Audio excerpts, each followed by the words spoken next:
Hi and welcome to an episode of 10 Superstitions. Number 10. Pointing. Now most people probably know that pointing at someone is considered to be bad manners, but in the past it was actually considered to be bad luck too. For instance, if you was to point at a ship out at sea or leaving the harbour, it was supposed to put a curse on the vessel, and would cause the boat to crash or sink. If however you was to point at the moon, stars or the sun, that would bring bad luck to you for pointing so rudely at such celestial entities. Number 9. The peacock feather. Bad luck. The peacock's feather is supposed to bring bad luck to anyone that brings the feather into their home. Some tragedy will afflict the household, or perhaps the daughters of the family will not marry. Many theatre actors believe that the presence of a peacock feather in the crowd would bring bad luck to the play and cause it to be an instant failure. Number 8. The peacock feather. Good luck. A complete U-turn now, as the peacock feathers were supposed to bring you good luck, but only in a specific way. It was the belief that if you wore a peacock feather in your hat to a job interview, it was supposed to guarantee you the job. Though how you go about owning a peacock feather hat without bringing it into your home is difficult.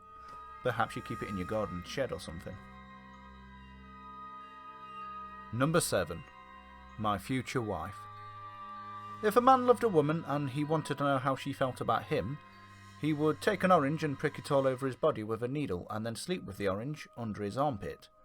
The next morning he must present the orange to the woman he desires as a gift.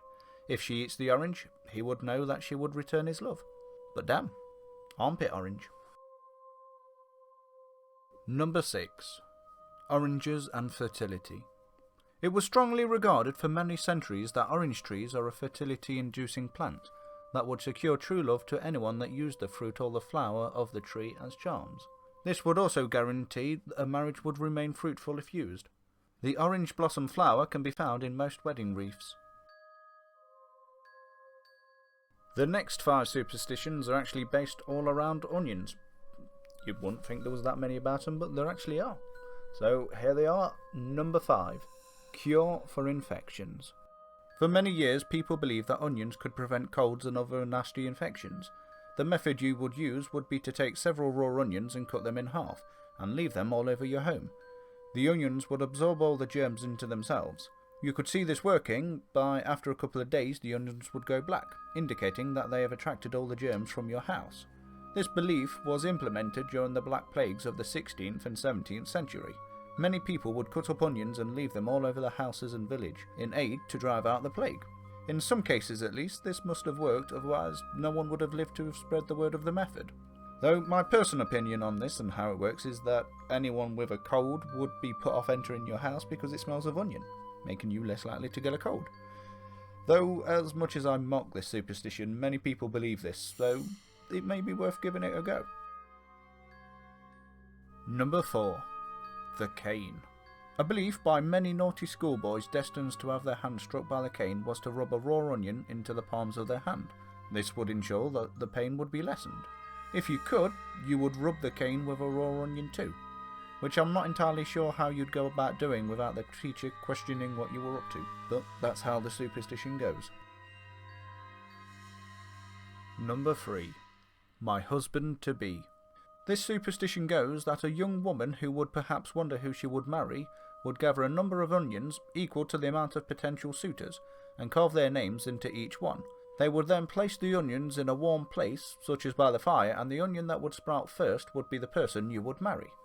Another method of predicting your future husband would be to have an onion-induced sleep in which you'll have visions of your future husband. Doesn't sound weird at all. Number 2. Keeping away evil. Many old stories say that onions can ward off evil spirits. Witches in particular are supposed to be so offended by the smell of an onion that they can't bear to be anywhere near them. So to provide yourself with a safe journey, you would simply carry on your person an onion. People believed in this so much that onions were made into anti-witch charms. It seems almost too easy to protect yourself from those nasty witches, doesn't it? And finally, number 1. The cure for boldness. Yes, if you haven't figured it out by now, onions are the cure for boldness. An old superstition states that all you have to do is simply rub a raw onion all over the afflicted bald patch until the skin is sore and red, and then pour honey all over your now wounded flesh, and voila! Instant cure for baldness. But you really have to question if you'd rather be bald or to smell of raw onion.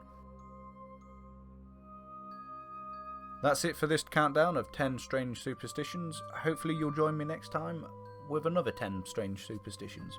Thank you for watching and have a good day.